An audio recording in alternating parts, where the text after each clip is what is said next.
Weila!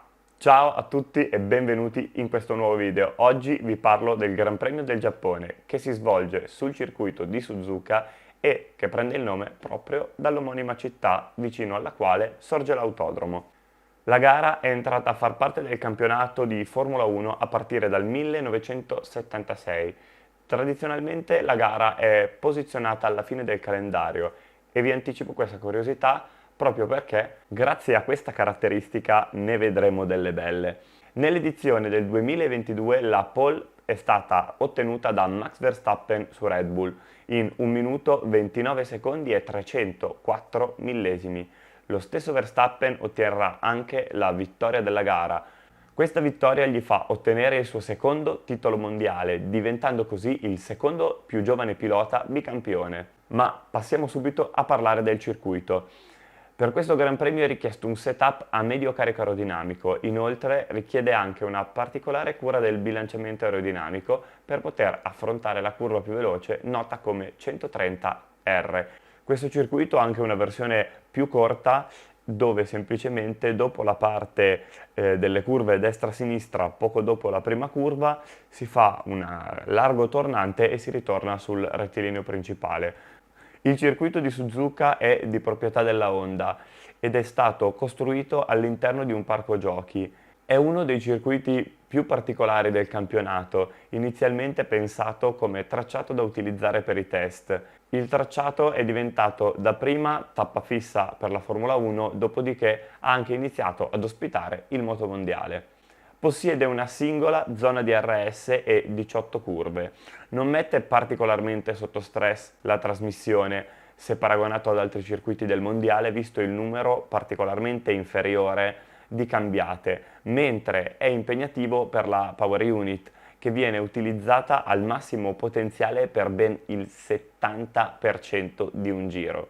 Cioè, è tanto. Anche i freni vengono messi discretamente alla prova, viste le 3 staccate importanti delle curve 9, 10 e della chicane finale, ovviamente. Il clima qui rappresenta un aspetto importantissimo, difatti a Suzuka piove molto spesso e molto forte, cosa che può causare molti incidenti, ma anche bandiere rosse per attendere condizioni meno avverse. Questo è una cosa che io approvo, visto le alte velocità di percorrenza richieste da alcune curve di questo particolare percorso. Il tracciato è lungo 5,807 km e questo ci porta a capire che servono 53 giri per raggiungere i 305 km necessari al completamento di un Gran Premio. Ora però salite con me a bordo di un monoposto per fare un giro del tracciato. Portiamo verso la fine del rettilineo dell'ottovolante più veloce e tecnico al mondo. Ai 50 metri togliamo il piede dal gas senza frenare e ci lasciamo trasportare all'esterno dalla forza G. Riprendiamo poi il gas, segniamo una S e ci lanciamo nello snake. Ci inseriamo nella prima a sinistra, facciamo percorrenza a destra, sacrifichiamo l'uscita, poi di nuovo, ma più veloce, per inserirci poi nella 7, che ci sparerà all'esterno sotto il peso di una forza laterale mostruosa. Spremiamo il motore verso la 8. Poi giù una marcia, mangiamo tutto il cordolo esterno, poi ne togliamo 3 alla 9, gestiamo la potenza per lanciarci verso il tornante. Qui faremo una staccatona e poi gireremo la vettura per lottare con l'enorme potenza del motore. Subito dopo la 12 è un gigantesco arco in cui prendiamo velocità portandoci verso le curve del cucchiaio. Qui la traiettoria è fondamentale. Dentro alla 13 saltiamo sul cordolo e cerchiamo di non perdere velocità per spararci all'esterno fino a raggiungere il verde. Tutto giù, ora come voler sfondare il pedale dell'acceleratore, portandoci all'esterno per prepararci ad affrontare la 130R, curva 15. Sentiamo la forza G strapparci il collo e il volante dalle mani. La tagliamo tenendo a fondo il gas per poi tirare una staccata mostruosa a 100 metri dalla chicane, destra, sinistra, poi affondiamo in curva al limite dell'aderenza per far urlare il motore fino a tagliare il traguardo. I punti più favorevoli per il sorpasso sono rappresentati dal rettilineo di partenza, che è dotato di una zona DRS attivabile subito dopo la lenta chicane, Tutto questo dopo un lungo rettilineo che comprende la famosa curva 130R che, come sapete, si fa in pieno.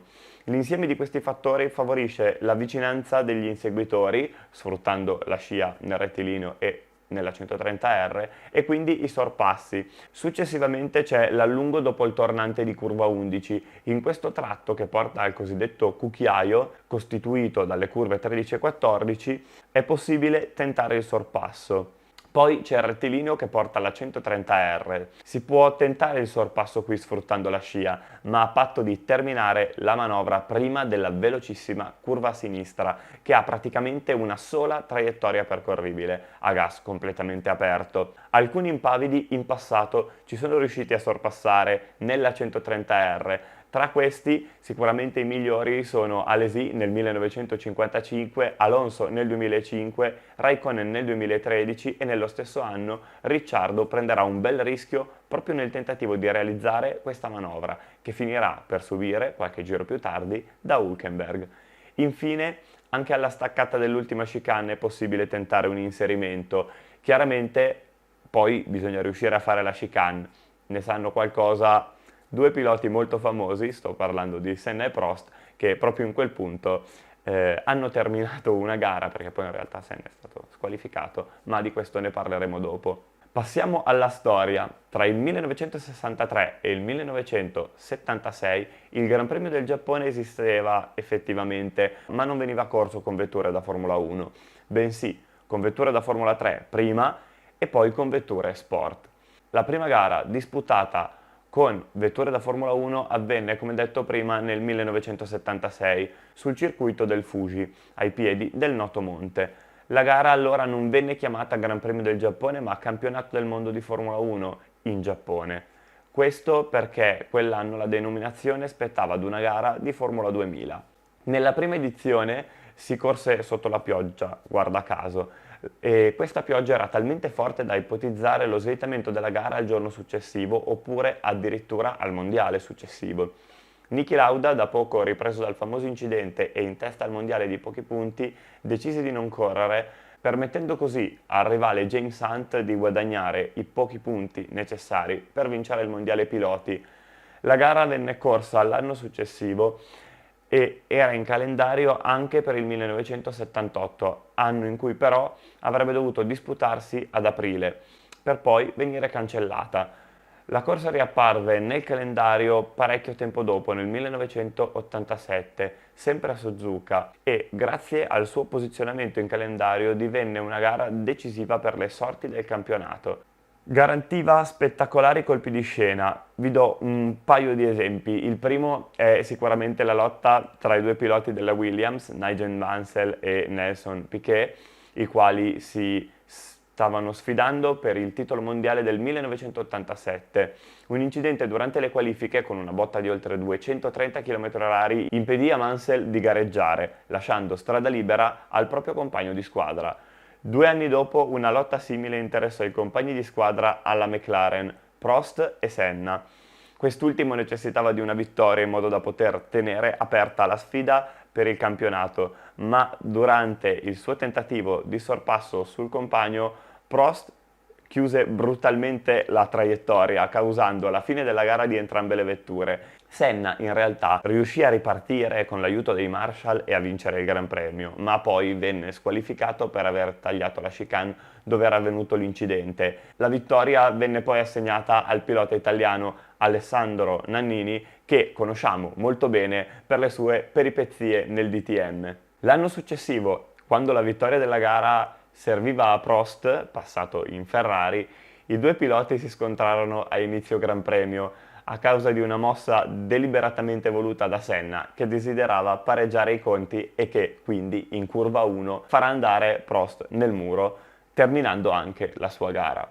Nella stagione del 2007 e per le successive 2 stagioni il Gran Premio del Giappone tornò a disputarsi sul circuito del Fuji, completamente modificato. I 2 circuiti nipponici appartenevano a 2 diverse case automobilistiche, il Fuji a Toyota e Suzuka a Honda. Si decise così che a partire dal 2009 la gara sarebbe stata corsa sui 2 circuiti, a volte alterne, ma nel 2009 Toyota rinunciò ad ospitare la Formula 1 sul suo circuito, permettendo così al GP di essere stabile a Suzuka. Siamo arrivati alle curiosità.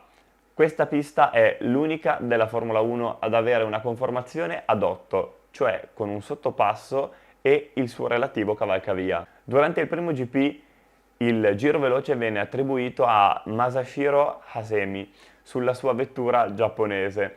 La cosa però sollevò diverse controversie perché il pilota durante il giro venne superato da ben 3 vetture e quindi non poteva aver fatto il giro veloce.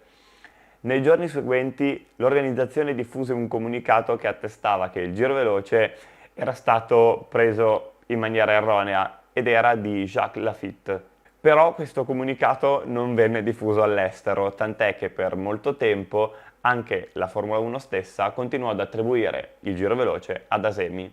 Nel 1976 Bridgestone esordì proprio qui a Suzuka come fornitore ufficiale di pneumatici per la gara. Fino alla stagione 1994 il tracciato di Suzuka fu l'unico del continente asiatico ad ospitare una competizione di Formula 1. Nel 2006, dopo 6 anni con assenza di rotture, il motore della Ferrari di Schumacher lo tradì, portandogli via la vittoria del mondiale ormai alla portata. La gara venne poi vinta da Alonso, che vince anche poi il mondiale. A causa della sua forte tecnicità e della varietà di curve che offre, questo tracciato è il preferito di molti piloti. Il pilota più vincente sul tracciato nipponico è Michael Schumacher, che vanta ben 6 vittorie. All'interno del circuito è presente anche un kartodromo e nel 2011 si corse proprio qui l'ultima gara del mondiale di kart. Parliamo di sicurezza. Nel 1977 un incidente di gara che coinvolse Ronnie Peterson e Gilles Villeneuve portò la vettura di quest'ultimo a decollare ed atterrare in mezzo ad un piccolo gruppo di spettatori che si trovava in un'area vietata al pubblico. L'incidente fu fatale per 2 persone e fece anche 10 feriti. Tra i 2 figura anche un commissario di gara che invano tentò di spostare il gruppo da quella zona. Nel 2002 McNish esce miracolato da un incidente avvenuto alla 130R in cui tranciò di netto il guardrail. L'edizione del 2014 è tristemente ricordata per l'incidente dall'esito fatale di Jules Bianchi. Questo incidente avvenne perché un trattore stava spostando una vettura che era finita fuori pista e Jules Bianchi andrà proprio a finire sotto il trattore che stava rimuovendo la vettura. Allora non c'era ancora l'halo e probabilmente questo sistema gli avrebbe salvato la vita. Purtroppo però c'è anche da dire che l'aspetto di un trattore a gara aperta presente nel tracciato sicuramente è qualcosa di veramente molto pericoloso. In questi casi è giusto, come viene fatto oggi, mettere o una virtual o una safety car. Ad oggi si è anche esagerato mettendo safety car anche quando non era strettamente necessario, anche in situazioni di sicurezza, ma sicuramente è meglio ora così piuttosto che come allora, quando capitava molto spesso di vedere i trattori in pista così. Purtroppo nel 2022 abbiamo visto di nuovo un evento simile che non ha causato nessun incidente, però comunque abbiamo visto di nuovo dei trattori sul tracciato mentre le vetture stanno andando. Io penso che i trattori in pista insieme alle monoposto sono da evitare nella maniera più assoluta. Sono già pericolosi quando circolano su strade aperte al traffico ad alta velocità di percorrenza. Pur non trattandosi della Formula 1 ma del motomondiale, la pista è stata abbandonata dalle 2 ruote nel 2004, dopo l'incidente avvenuto nel 2003 nel quale il pilota Daishiro Kato perse la vita a seguito del violento impatto contro le barriere della variante Casio.